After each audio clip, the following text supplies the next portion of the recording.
Bienvenue mesdames, messieurs. Comment prier? Comment prier? Comment prier pour la nation? On va en parler aujourd'hui avec le révérend docteur Tshibambe que vous avez vraiment réclamé tellement il parle bien. Shalom papa. Shalom bien-aimés qui nous regardez en direct ou en différé. Que le Seigneur vous bénisse. Amen. J'entre directement dans le vif du sujet. Oui. Comment prier papa? Déjà, Ok. c'est quoi la prière? Très bonne question. C'est par là que j'allais commencer. Mais c'est quoi la prière? Pourquoi la prière? Comment la prière? En fait, Dieu ne nous a pas créés pour prier. Oh. Au début seulement vous commencez à nous choquer. Dieu nous a créés. Quand on lit le premier verset que vous tous vous connaissez très bien, Dieu créa l'homme à son image, selon sa ressemblance, ainsi de suite. Alors écoutez le ministère et la tâche qu'il donne à l'homme, qu'il domine.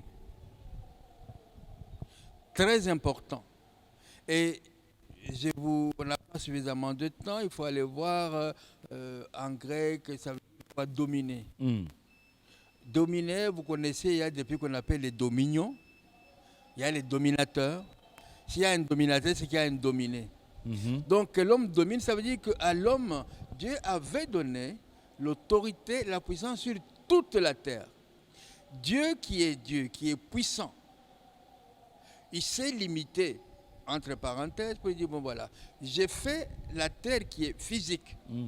Moi, je suis spirituel, mais je vais faire ma copie en physique, qui est l'homme. Ok. Toi et moi, nous sommes des copies de Dieu. Alors Dieu s'est limité. Il a dit, bon, toi l'homme, tu vas dominer la terre. Ce n'est pas moi qui vais dominer. Moi, Dieu, je domine sur toi, mais toi, tu dois dominer la terre. Et même si vous lisez dans Psaume, je crois, Psaume 115, il dit, la terre, Dieu, il a donné la terre au Fils de l'homme. Alors, dominer la terre, ça peut faire toute une émission. Toute une émission. Mais comprenez que nous avons le droit, le devoir de dominer. Juridiquement, ça veut dire quoi? Dieu qui est juste, Dieu qui ne se répand pas de ses dons, il s'est limité en disant, il ne peut rien faire sur la terre sans l'autorisation de l'homme. Parce que c'est à l'homme qu'il a donné la domination. Si Dieu venait sur la terre pour faire quelque chose, sans passer par l'homme, il violerait son propre engagement, sa propre parole. Donc Dieu ne nous a pas créés pour prier, mais plutôt pour dominer. Dominer. Alors, la prière, c'est quoi? La prière, c'est une autorisation. Nous sommes une ambassade divine. La prière, c'est le visa que nous donnons à Dieu pour faire quelque chose sur la terre. Si vous n'avez pas de visa pour aller en France aux USA, vous ne pouvez pas y aller. Donc c'est ça, une disons, de motivation, un début de prière. Permettre à Dieu d'agir sur la terre. La prière, donc, je me limite là parce qu'on n'a pas beaucoup de temps. Donc, pour agir sur la terre, il faut avoir un corps physique. Parce que la terre est physique. Dieu n'a pas de corps. Il utilise l'homme. Donc, quand il domine l'homme, l'homme domine la terre. En fait, c'est Dieu qui domine tout.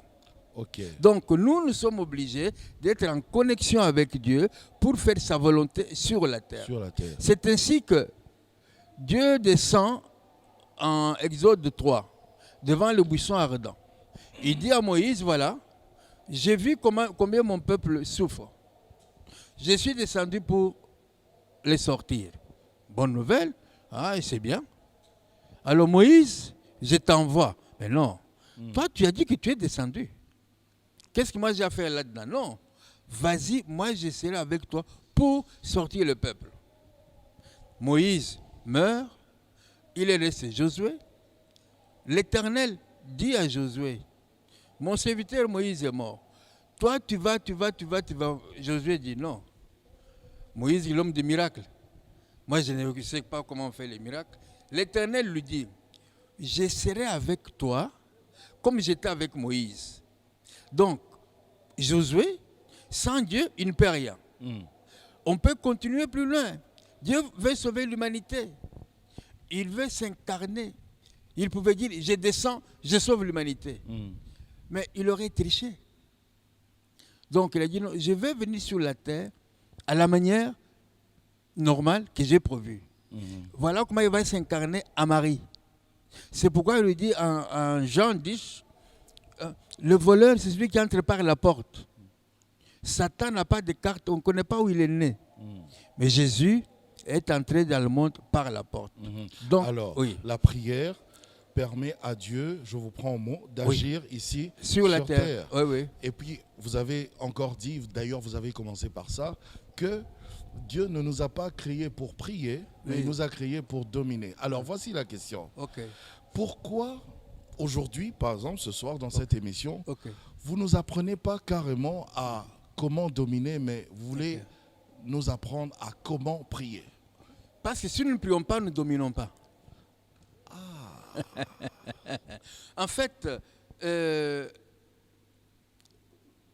n'est pas une révélation.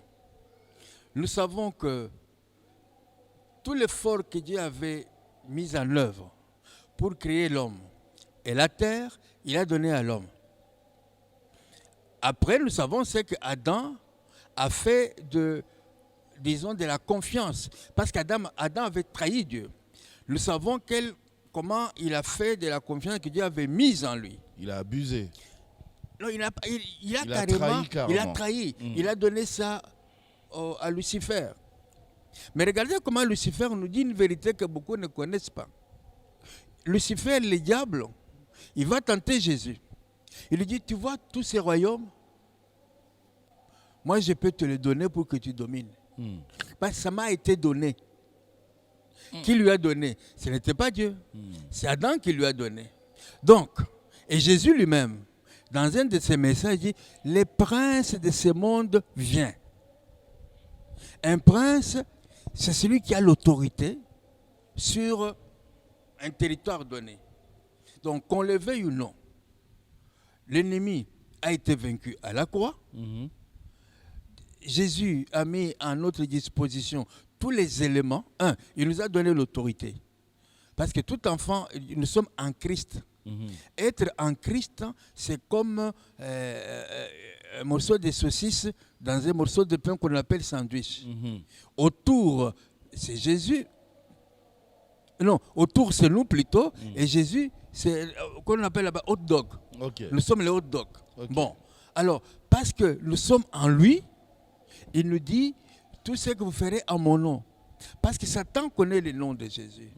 Donc, nous devons prier d'abord dans le nom de Jésus.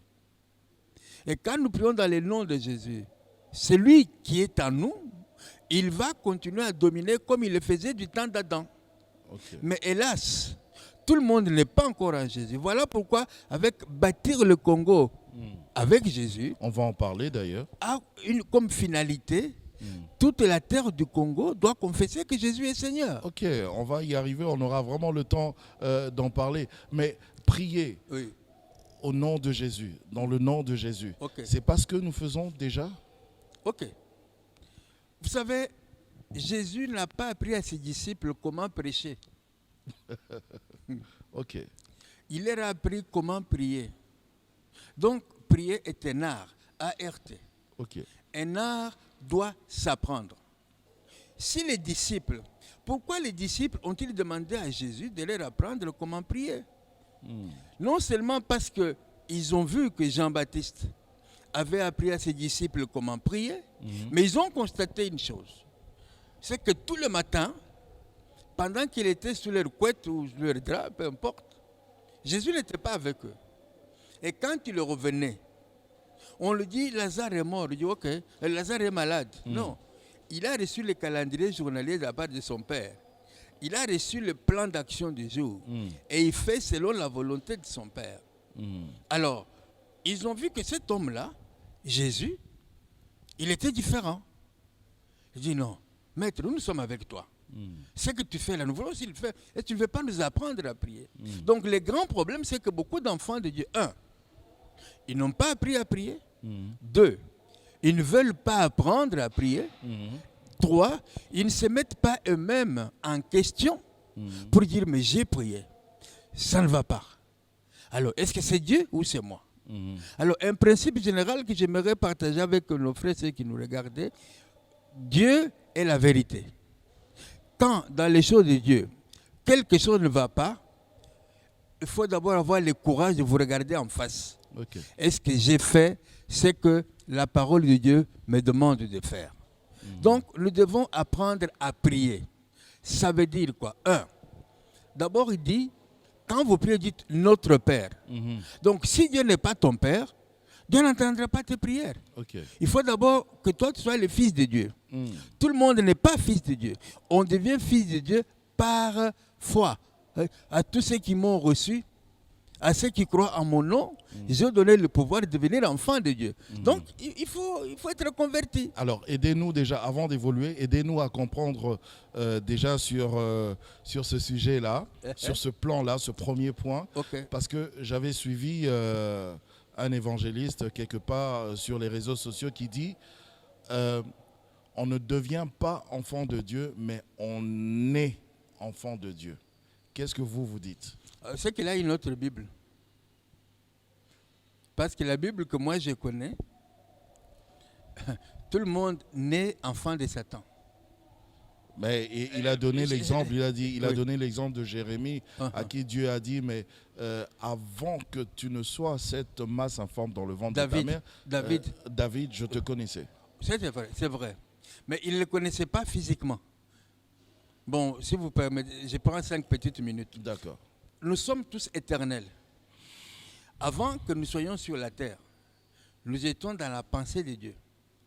Dieu nous a créés, il nous a aimés avant la fondation du monde. Donc, il nous connaissait avant que le monde ne le soit.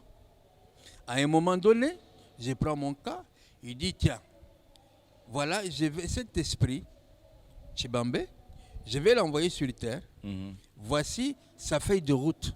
Voilà ce qu'il va faire sur la terre, que nous appelons la destinée. Donc il te connaît déjà, donc tu es déjà son enfant. Ok, je suis son enfant. Ok. Mais spirituellement, mais quand j'arrive maintenant dans le ventre de ma mère, oui. C'est là où les choses se gâtent. Oh. Vous avez une eau très potable à la source. Mais cette eau doit passer par un robinet qui est sale. Oui. Quand elle sort, tuyauterie et tout ça. Quand elle sort, elle est sale. Quand tout enfant de Dieu, tout être humain, tout être humain, quand il naît dans le corps d'une femme, il est le produit d'un homme et d'une femme. C'est le chromosome, les gènes de l'homme et de la femme qui vont donner corps à cet esprit qui va devenir un être humain. Or, comment est le sang de cette femme qui est la mère? Comment sont les gènes de cette femme, de cet homme qui est le père? C'est là où il y a le problème. Okay. Le sang, il est pollué. Il est pollué pourquoi? Mais depuis Adam. C'est ainsi que quand cet enfant va naître, alors qu'il était là, il était un esprit, il est bien, il entre dans ce corps, il doit passer par là. Mais c'est parce que Dieu savait cela qu'il a pourvu qu'un sang coule quelque part pour nettoyer le sang qui est impur. Qui est pollué. Oui, c'est ainsi que les médecins vous diront, oh, la maladie que vous avez, elle est génétique. C'est un problème de chromosome. C'est un problème héréditaire. Mais pourquoi ils ne peuvent pas soigner l'hérédité? Ils ne peuvent pas. Seul Dieu est capable de soigner l'hérédité. D'accord. On ferme aussi cette parenthèse parce qu'il faut vraiment qu'on se fixe. Donc, uniquement, on doit passer par Jésus. Absolument. OK. Parce que tout ce que vous demanderez à mon nom, Marie n'était pas encore morte. Hein, et Dieu doit être notre Père. Père. Donc, vous devez être né de nouveau. OK. Pour qu'il soit notre Père. Ah oui. C'est quoi être né de nouveau? Être né de nouveau. Je pose une question bête comme Nicodème. Non, elle est très importante. Comme Nicodème. Elle est très importante. Parce qu'il y a quelques années, je vois des jeunes filles. Dois-je rentrer dans le ventre de ma mère? Non, je vois des jeunes filles qui me disent, ah non, papa, pasteur, moi je vais me marier. Je pose la question. Votre fiancé, est-ce qu'il est né de nouveau? Il est né de nouveau. Il prie. Non, je n'ai pas demandé s'il prie. Est-ce qu'il est né de nouveau? Mais parce que bon de la carte. Mais Satan aussi prie. Les féticheurs, ils prient. Si quelqu'un te dit qu'il prie, ça ne suffit pas. Il prie qui? Parce que prier, c'est quoi? C'est s'adresser à une divinité. Okay. Bon. Alors, si mon grand-père qui est mort il y a des centaines d'années, il est pour moi mon divin. Alors, j'appelle mon grand-père. J'ai pris. Alors, tu me dis que ton fiancé prie. Il prie qui? C'est ça le problème. Okay. Donc, prier, c'est on s'adresse à Dieu le Père, parce qu'il est mon Père. Okay. Je suis son Fils qui est dans la mesure où j'ai reçu Jésus comme Seigneur et Sauveur. Et pour le recevoir, c'est ça naître de nouveau. Okay. Parce que je dois l'accepter. Et pour ce faire, je dois confesser. La Bible dit, si tu confesses de ta bouche que Jésus est Seigneur. Parce que beaucoup de personnes, ils aiment Jésus Sauveur. Mais n'aime pas Jésus Seigneur. Il y a une nuance entre les deux. Jésus Sauveur, c'est celui qui me guérit, qui me donne un travail. Je suis engagé. Qui me donne la victoire dans les combats. Dans les combats. Et puis surtout, qui me donne beaucoup d'argent. Et ça, c'est le sauveur. Il me sauve de la faim. Il me guérit de Covid-19. C'est bon. Mais est-ce qu'il est ton Seigneur? Quand il est Seigneur, c'est comment? Quand il est Seigneur. Mais c'est quoi être un Seigneur? Quand il est Seigneur, moi je suis son sujet. Ça veut dire que, en tant que sujet, prenons, tout à l'heure tu rentres chez toi. Obéissance absolue. Tu rentres chez toi. Tu as quelqu'un, domestique, enfant, tout ça qui est chez toi. Tu lui dis, allez, Clément, va nettoyer la voiture. Il dit non, tu vois, non, Clément, qu'est-ce qu'il doit faire? Il va nettoyer. Obligé. Donc, être sous la seigneurie de Jésus-Christ, c'est lui obéir sans faille. Ok. C'est cela. D'accord. Alors, évoluons. Comment prier? J'englobe tout, j'englobe tout directement, puisqu'on est en plein dans la prière. D'accord. Comment prier maintenant pour une nation, toute une nation? Oh là là, ça c'est meilleur. Okay. Ça j'aime bien. Je n'ai pas inventé comment prier pour une nation. Moi, je vais tout droit, peut-être que vous n'avez pas voulu dire le mot. Comment nous pouvons prier pour la République démocratique du Congo? Voilà. C'est tout simple. Mais bon, je le dis parce que bon, il y a d'autres nations aussi qui nous suivent à travers le monde. Bon. Alors, pour prier pour la nation, c'est Dieu lui-même qui donne la formule. Ah. Dieu lui donne la formule. Ok. Je vais vous donner la formule. Et souffrez que je lise 2 versets. Je vous en prie, papa. Dans le livre de Chroniques, chapitre 7. 2 Chroniques, chapitre 7. Je commence par verset 13. Voilà ce qu'il est écrit dans ce passage-là. 2 Chroniques, chapitre 7, verset 13, il est écrit ceci. Oh my God. J'ai ma Bible en anglais. Oh, bon, lisez, oui, vous allez traduire. Bon.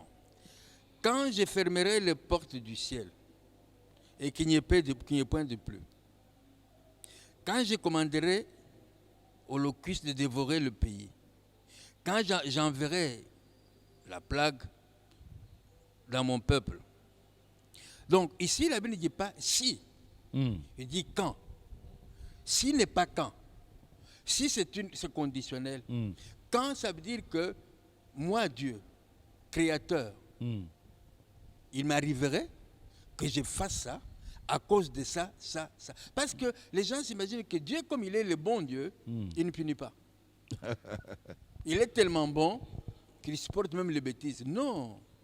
Non seulement Dieu nous punit, mais Dieu nous met à l'épreuve.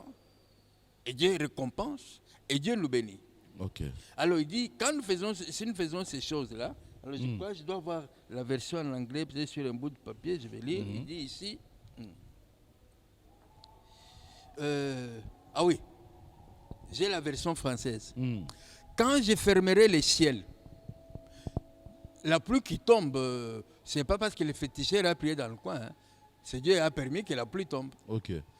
Quand je fermerai les cieux et qu'il n'y aura point de pluie, quand j'ordonnerai aux sauterelles de consumer le pays, quand j'enverrai la peste parmi mon peuple. Donc voilà les choses que Dieu est capable de faire pour diverses raisons. d'abord la désobéissance d'une façon globale. Okay. Si mon peuple sur qui est invoqué mon nom s'humilie, prie et cherche ma face, et si se détourne de ses mauvaises voies, je l'exaucerai des cieux, je lui pardonnerai son péché. Écoutez la dernière phrase, elle est magnifique. Je guérirai son pays. Le Congo est malade. Il a besoin d'être guéri. On peut donner au Congo 100 milliards. Il ne sera pas guéri. Oh, mais on avait déjà fait la dédicace du pays, non? Ok, très bonne chose. Jésus, avec lui-même, le président de la République. Tout à fait. Et puis à la fin de l'année, il y avait même la soirée d'action de grâce. Tout à fait, c'est vrai. Mais Jésus a vaincu Satan à la croix, non? Et Satan, il ne travaille plus. Ce que le président de la République fait, c'est une très très bonne chose. Magnifique. Parce qu'il est excellent. Très excellent. Donc, j'ai donné cet exemple-là. Jésus a vaincu Satan à la croix. Mais il ne l'a pas enfermé. Satan continue son œuvre. Le président de la République a dédié ce pays à Dieu. Très bonne chose. Mais Satan est à l'œuvre. Satan n'a pas croisé les bras. Par conséquent, nous ne devons pas croiser le nôtre non plus. Alors, d'après le passage que vous avez lu là, alors, le premier élément... Il y a des étapes à suivre, tout à fait, à tout respecter. Oui, oui. Pour une nation. Tout à fait. Alors, il commence à dire, si mon peuple sur qui est invoqué mon nom s'humilie. Donc, ce n'est pas tout le monde. D'abord s'humilie. Pas tout le monde, le peuple de Dieu. Le peuple sur qui est invoqué son nom. Son nom. Donc le peuple de Dieu. Voilà. Qui est peuple de Dieu? Toute personne qui a confessé Jésus comme Seigneur et Sauveur. A commencé surtout par nous les pasteurs, parce que nous devons apporter ce message. Nous sommes les gardiens des brebis. Nous sommes les bergers des brebis.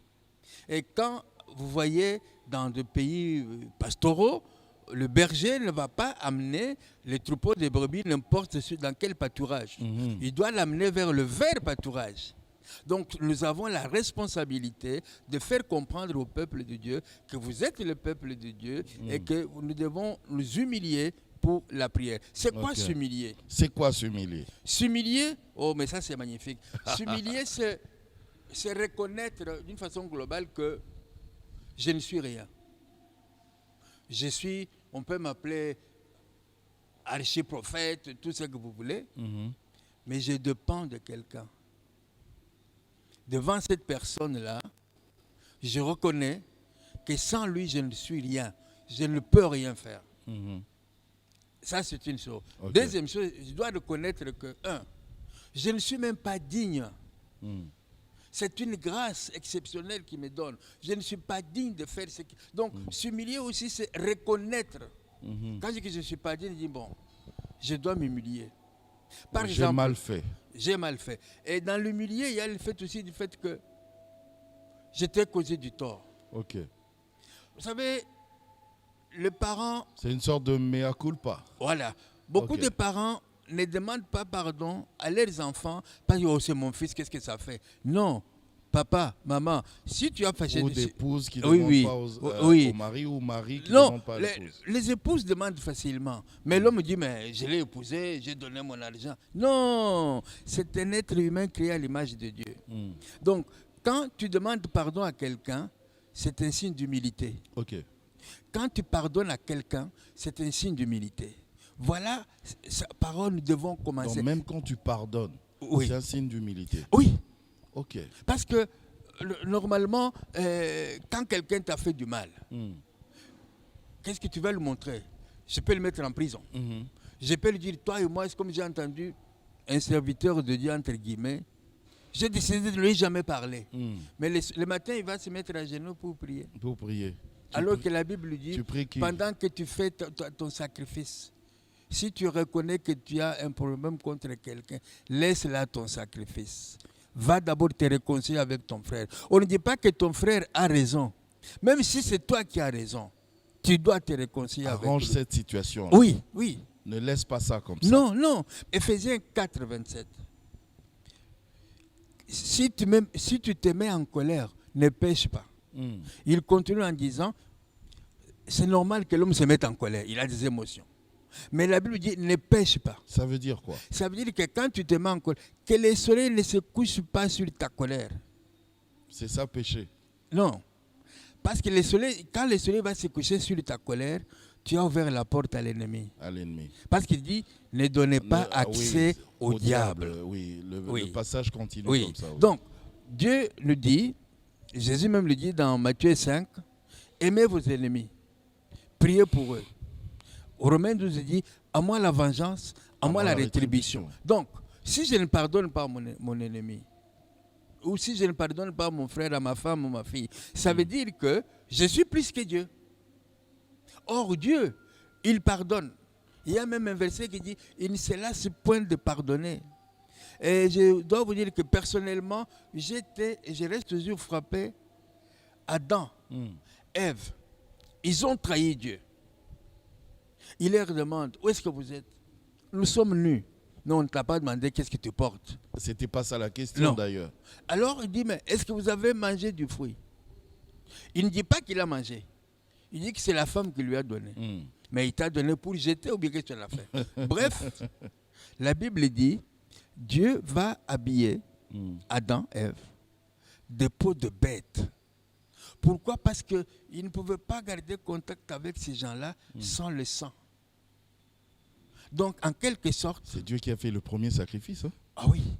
Alors, en quelque sorte, Dieu a pardonné à Adam, Ève, pour la trahison qu'ils ont faite contre le Créateur. Ok. Qui suis-je moi pour ne pas te pardonner, même si tu m'as... Je ne sais pas moi. Donc voilà. Alors, ça c'est... l'humiliation. L'humilité voilà. Et tout ça. Ouais. C'est par rapport à la nation justement. On est dans comment prier pour une nation. D'accord. Alors, d'abord, cette nation doit être le peuple de Dieu. Pas toute la nation. Pas toute la nation. Non.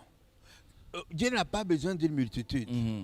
Il Son dit, peuple. Je cherche quelqu'un qui se mette à la brèche, et qui intervienne. S'il ne trouve pas. Donc, nous, toi et moi, nous sommes appelés à être à la brèche. Alors, quand nous prions pour la nation, dans l'humiliation, qu'est-ce que Dieu demande? Je prends un exemple encore dans la Bible. Si vous voyez M. Néhémie prier, parce que ce sont les deux exemples fondamentaux que la Bible nous donne. La prière de Néhémie, la prière de M. Daniel. Néhémie, il est à la cour du roi. Il est béni, alors qu'il est esclave, déporté là-bas. Il apprend que les murailles de Jérusalem sont en ruine. Il pouvait dire, prenons on a dit, bon, on a vu au Congo, mais il bon gâteau, bon, on a boulot, on a pêché. Non. Néhémie a pris la chose à cœur. Et quand il a pris la chose à cœur, Néhémie s'est mis à prier. Et dans la prière, la Bible dit, il a confessé ses péchés, une chose, et les péchés de ses ancêtres, deuxième chose, et plus loin il dit, nous, il ne dit pas je, il ne dit pas il. Parce que regardez comment matériellement il est béni. Regardez même Daniel matériellement combien il était béni. Comment il était béni. Mais il avait un cœur contrit. Il avait un cœur brisé. Okay. Imaginez-vous, vous apprenez que votre fils est très malade, il est à l'agonie. Même le travail, vous ne le ferez pas mieux. Et si nous aimons ce pays, parce que ce pays est à l'agonie, il est malade. Le Congo est malade. Ça ne marche pas. Le Congo est malade. Alors, pour que le Congo sorte de cela, nous qui sommes les enfants de Dieu, s'il vous plaît, nous devons nous humilier. Nous devons crier à Dieu. Mais pour que Dieu d'abord entende nos prières. Car la Bible dit que si j'ai commis quelques iniquités, ma prière est devant lui, Dieu ne l'entend pas. Ésaïe 1, 16, 17, 18, il dit, quand vous levez vos mains vers moi, je détourne de vous ma face. 59, il dit, la main de l'Éternel n'est pas courte pour sauver. Ce sont vos péchés qui vous cachent sa face. Alors, quand nous allons prier pour la nation, et que nous-mêmes nous sommes dans le péché, comment nous pouvons prier, nous humilier pour les péchés de la nation? Nous y sommes, papa. Oui. Je vous donne un petit verset pour terminer. D'accord. Jésus dit à quelqu'un, avant d'enlever la paille qui est dans l'œil du voisin, enlève d'abord la poutre qui est dans votre œil. Donc, Nous voulons que la nation soit. Mais la nation, c'est moi. Il faut d'abord que ça commence par moi. Que moi, j'enlève la poutre. Et puis, je peux aller enlever la paille. Ok, nous y sommes, papa. Puisque nous parlons de la nation et tout ça, parlez-nous déjà de cette grande célébration, bâtir le Congo avec Jésus. Ok. Parce qu'avant, c'était Congo pour Christ. C'était même Zaïre pour Christ. Tout à fait. Après, ça a changé, Congo pour Christ. Oui. Et une autre personne, un autre homme de Dieu a pris ça, a continué avec Congo pour Christ. Ok. Alors maintenant, c'est bâtir le Congo avec Jésus. Ok. Parlez-nous de cette célébration. D'abord... Déjà, le fait que le titre ait changé, est-ce que le concept aussi a changé? Non, le titre a changé, n'a pas changé. Mais le Congo pour Christ, comme bâtir le Congo avec Jésus. Avec Jésus. C'est la même vision. Ok. C'est-à-dire que sans Jésus, nous ne pouvons pas bâtir ce pays. Oui. Quelqu'un me dirait, mais vous racontez n'importe quoi. Mais laissez-moi faire une petite démonstration. Parce que la maladie du Congo n'est pas financière. La maladie du Congo n'est pas politique. Les politiciens pourraient me contredire, mais moi j'aimerais même avoir un débat. Je suis prêt pour un débat avec eux. Les opposants vont vous contredire. Ça ne fait rien. Mais Jésus a eu des opposants. Donc, les opposants politiques. Mais je ne serai pas le premier à avoir un opposant. Ils vont dire, mais qu'est-ce que le révérend raconte? Je raconte la vérité. Parce que la maladie de ces pays est dans l'âme du pays. Pourquoi dans l'âme du pays? La mentalité du Congolais doit changer. Okay. Et d'ailleurs, lui-même, le politicien qui viendrait me dire qu'est-ce qu'il raconte là-bas. D'abord, je peux lui poser la question, pourquoi il est devenu politique? Dans notre pays... pour son peuple. Ah non. Pour son pays. Pour lui. La plupart, ils ont pris la politique comme une carrière. Ce n'est pas un mandat. Parce que dans un mandat... Je vous mandate, vous êtes mon mandataire pour faire ça. Dans un temps donné. Dans un temps donné. Mais la plupart, je ne dis pas tous, la plupart sont ne sont pas des mandataires, mais ce sont des gens à la quête du travail. Leur travail, c'est être politicien. Être politicien. Une fois qu'ils sont là, ils voient leur poche. Parce que combien de politiciens ont déjà démissionné? Combien de députés, de sénateurs, de ministres ont déjà démissionné parce qu'ils ont trouvé que ce qui est en train de se faire n'est pas conforme à n'est pas conforme à son idéal. Donc, Lunda Bouloulou de Rose Mémoire l'avait fait à l'époque. Voilà. Il avait démissionné. Pourquoi? Parce qu'il a dit non, c'est pas. Donc je disais que pourquoi? Parce que l'âme doit nous parler.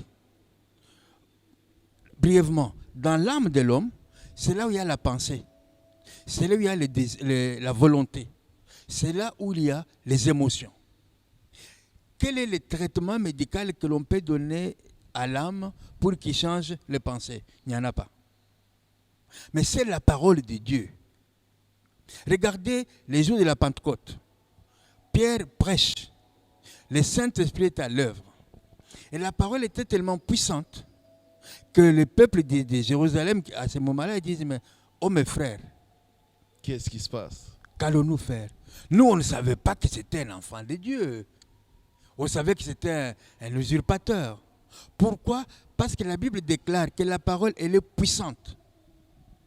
Elle pénètre. Elle sépare l'âme et l'esprit. Joël, jointure. Donc, la parole de Dieu va dans ton âme. La parole de Dieu frappe dans tes pensées. Parce que la parole de Dieu est capable de transformer le cœur de pierre en cœur de chair. Et quand cette parole est là, l'homme, il est mal à l'aise. Pas n'importe quelle parole, une parole ointe avec le Saint-Esprit. Okay. Alors, Jésus qui est la parole, avec la puissance du Saint-Esprit, quand quelqu'un reçoit la parole, il veut voler l'argent de l'État, on dit, ce que tu fais là, c'est pas bon. Il veut violer la femme d'autrui, il dit, c'est pas bon. Il y a un poste disponible, c'est pas bon. Alors, pour sauver ou pour guérir l'âme, on parle de changement de mentalité. Alors, pour changer des mentalités, on n'a pas forcément besoin de Jésus, non? On peut juste faire une sensibilisation de changement des mentalités et puis voilà. les gens comprennent et puis c'est fini, non? Ah bon, non. Enfin, je pose juste la question. Ok, d'accord.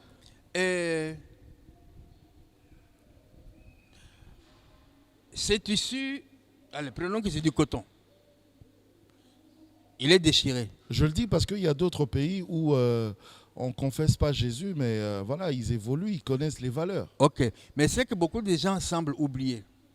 Prenons les pays d'Europe que je connais un peu mieux. À la base, à la naissance de ces pays, Jésus était là.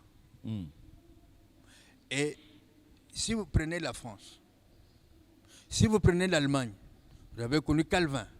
Si vous prenez la Suisse, si vous prenez les États-Unis, bon maintenant... Je prends la Chine alors. Hein? Je prends la Chine. Tu prends la Chine. Jésus n'était même pas là à la base. Jésus n'était pas là. Et il n'est toujours pas là. Il n'est toujours pas là. Voilà. Là, je ne suis pas d'accord avec vous. Ils ont leur culture spirituelle et ça marche très bien d'ailleurs. Ah, c'est vous qui le dites. On prend même tous les autres Asiatiques. C'est vous qui le dites. Okay. Vous savez, ce que Dieu fait, parce que vous savez, Satan peut vous donner tout ce que vous voulez.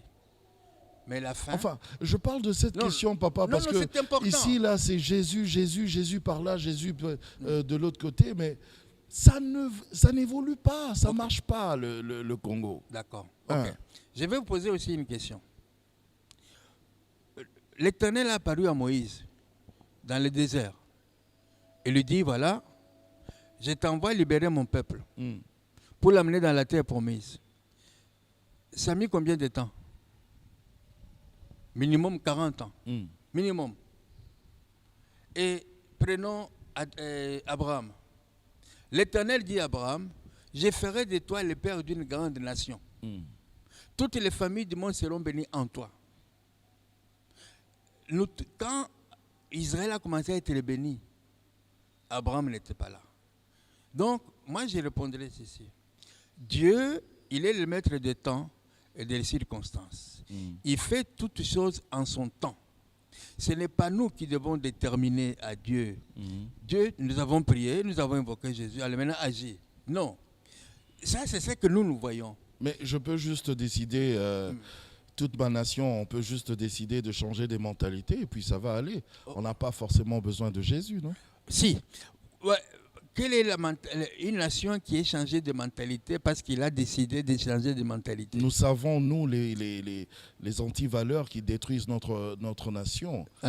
On peut juste nous réveiller, nous lever et dire que ça doit changer. Mais vous utilisez le même vocabulaire que moi. Ce que vous appelez antivaleur, moi je l'appelle le péché.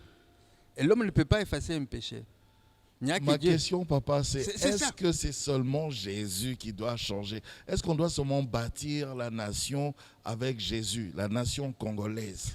Malheureusement ou heureusement... On peut seulement changer des mentalités. Mais comment pouvez-vous changer une mentalité? Mais j'étais en train de vous donner un exemple, m'avait interrompu. J'ai un tissu en coton, il est déchiré.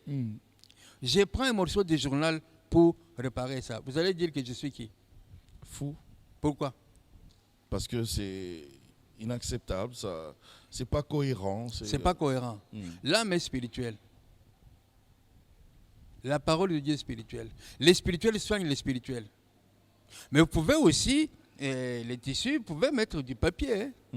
Mais ça prendra du temps. Mais quel temps ça va prendre? Ça, je ne sais pas. Donc c'est ça ma réponse. L'âme de l'homme est spirituelle. On ne peut pas soigner le spirituel avec le matériel. Jésus dit à Nicodème, ce qui est chair est chair, ce qui est spirituel est spirituel. En fait, je ne sais pas, nous n'avons pas la même balance. Parce que nous disons que ces pays-là, ça va. Bon, quand vous arriverez dans ces pays-là, vous allez trouver un parti d'opposition qui dit que ça ne va pas. Mais vous dites que ça va parce qu'ils ont de belles routes. Parce qu'ils ont des bâtiments, mais voilà, mais c'est déjà un début, non? Oui. Commençons déjà, nous, à avoir des belles routes. On n'en a pas. Mais...